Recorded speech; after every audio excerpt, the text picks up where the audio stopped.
Bonjour à toutes et à tous et merci de nous rejoindre pour cette présentation du diagnostic cybersécurité de la BPI France présentée par SecuriGeek.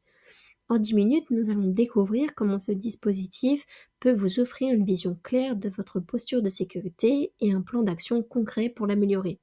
Nous commencerons par rappeler le contexte. Le DIAC Cyber, c'est un diagnostic subventionné à 50% par la BPI France qui aboutit à un ensemble de livrables standards.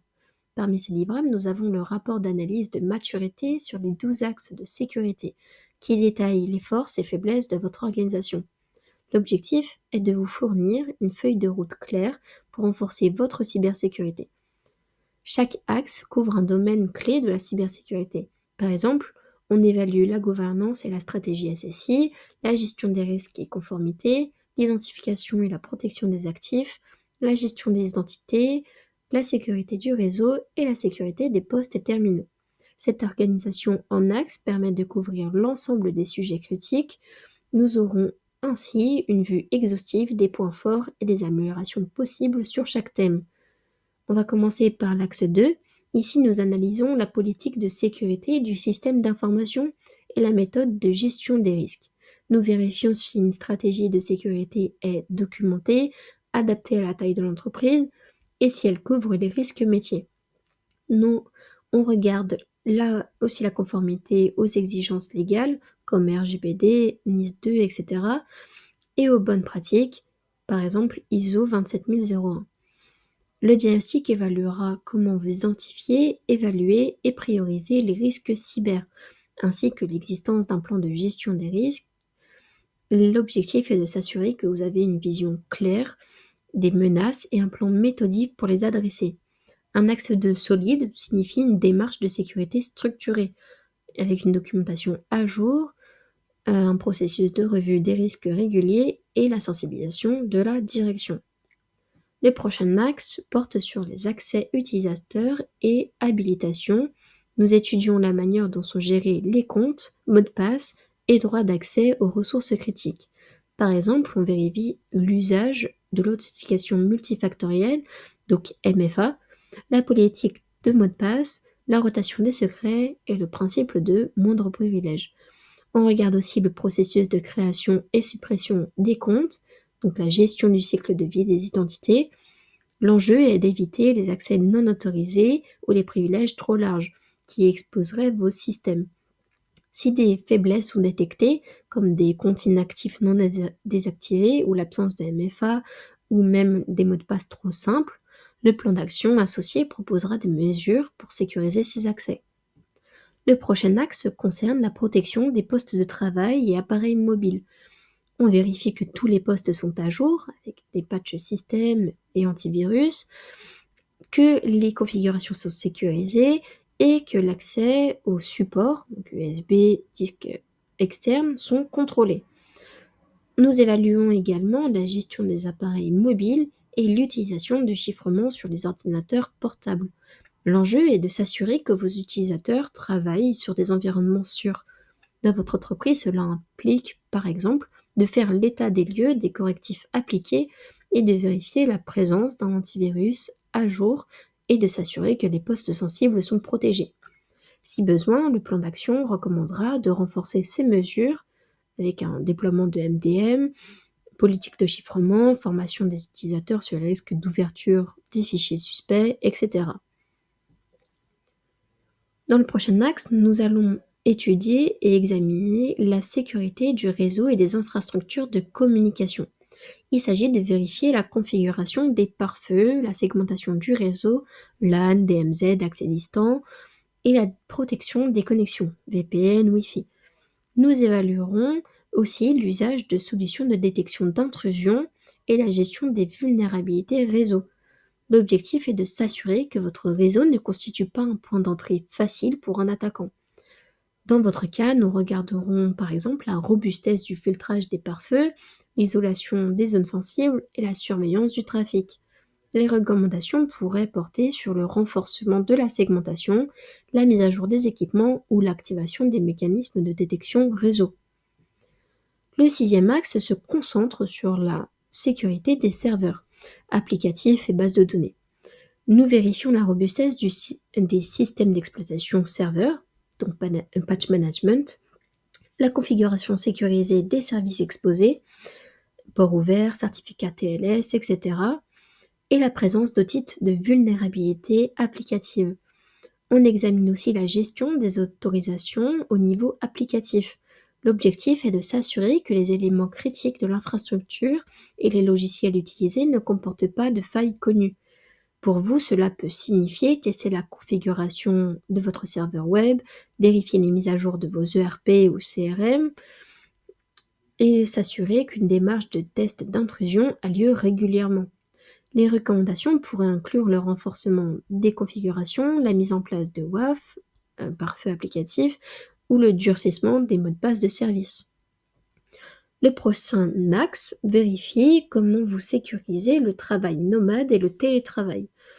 Postes chiffrés, MDM, VPN et MFA. Nous regardons aussi le Shadow IT, avec les applications cloud déployées sans validation DSI et les risques de fuite de données. Nous évaluons également la traçabilité des fichiers sensibles transférés hors réseau. Ces mesures visent à réduire le risque de compromission lorsqu'un collaborateur travaille depuis un café ou un aéroport. L'enjeu est de garder la maîtrise des informations même hors périmètre. Si des faiblesses apparaissent, appareils non gérés, DLP absents, services non autorisés, le plan d'action prévoira le renforcement MDM, DLP, la charte BIOD claire et la sensibilisation ciblée. Dans le prochain axe, nous mesurons votre capacité à appliquer rapidement les correctifs OS et applicatifs, l'un avec des inventaires précis, outils de patch management, calendrier de mise à jour et scan de vulnérabilité, ce sont nos points de contrôle. Nous analysons aussi le délai moyen entre la publication d'un correctif critique et son déploiement en production. Une politique de patching robuste réduit jusqu'à 80% le risque d'exploitation de vulnérabilités connues. L'objectif, qu'aucun poste ou serveur ne reste en version obsolète exploitable par un attaquant. Si le patching est trop manuel ou irrégulier, nous recommanderons une solution centralisée, des fenêtres de maintenance formalisées et un suivi d'indicateurs de conformité. Le prochain axe évalue vos plans de continuité et de reprise en cas de sinistre majeur. Nous vérifions si un plan de reprise d'activité, PRA, existe, ainsi que la couverture des scénarios de crise, incendie, attaque cyber, défaillance majeure. Cela comprend la redondance des sites, la détection des incidents majeurs et l'organisation des secours. L'objectif est de minimiser l'arrêt de service en cas d'attaque ou de panne critique. Dans votre cas, nous analyserons l'efficacité de votre PRA, les délais de restauration prévus, la formation aux procédures d'urgence et l'implication des équipes. Si ce plan est incomplet ou obsolète, le livrable vous proposera des actions correctives telles que la rédaction ou la mise à jour du PRA, la réalisation d'exercices de crise et la redondance de certains équipements. Les fournisseurs et prestataires IT sont une porte d'entrée potentielle. Nous vérifions que vous disposez d'une cartographie des tierces critiques, de questionnaires et audits réguliers et de clauses contractuelles de sécurité, confidentialité, notification d'incidents, droit d'audit. Nous évaluons la présence d'un processus de revue annuelle des fournisseurs afin de garantir leur conformité continue. La maîtrise des tierces est devenue incontournable avec l'essor de l'infogérance et des services SaaS. Nous contrôlons aussi la création, suppression des accès tierces. Si la gouvernance est floue ou le plan d'action proposera un processus TPRM simplifié. Registre des prestataires, revue de sécurité périodique et limitation stricte des privilèges. Enfin, nous évaluons votre stratégie cloud. Inventaire des services utilisés, séparation dev-prod, IAM avec MFA, chiffrement et journalisation. Nous vérifions l'usage d'outils CSPM, CWPP et pour détecter les configurations à risque. Nous examinons la réversibilité contractuelle pour éviter tout verrouillage fournisseur. Un compte cloud solide assure la confidentialité, l'intégrité et la disponibilité, même dans un environnement partagé. L'objectif, que vos workloads et données soient protégées même hors data center interne. Si la visibilité et les contrôles manquent, nous recommandons des politiques cloud formalisées, l'activation systématique du chiffrement et un monitoring continu des comptes et configurations. En conclusion, la grille d'analyse des 12 axes fournit une vision complète de votre maturité cyber.